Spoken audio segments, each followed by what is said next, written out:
Feasting with Fortis, I'm Crystalline. And I'm Amisadar. And today we're making pumpkin pound cake.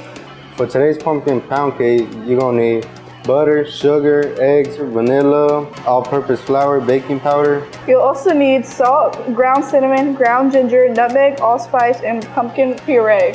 We are going to start by doing the creaming method, beating our sugar and butter. Once it's all mixed, start adding one egg at a time. Now we're going to keep the speed at 2 and alternate mixing the dry ingredients and the pumpkin puree.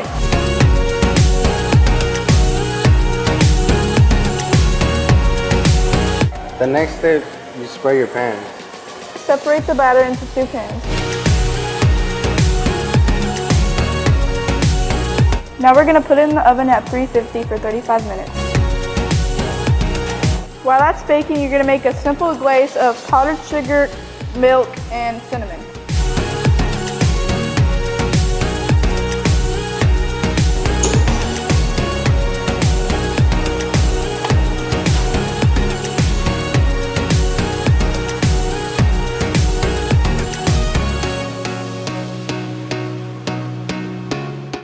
Thank you for joining us for Feasting with Fortis. Now enjoy your pumpkin pound cake.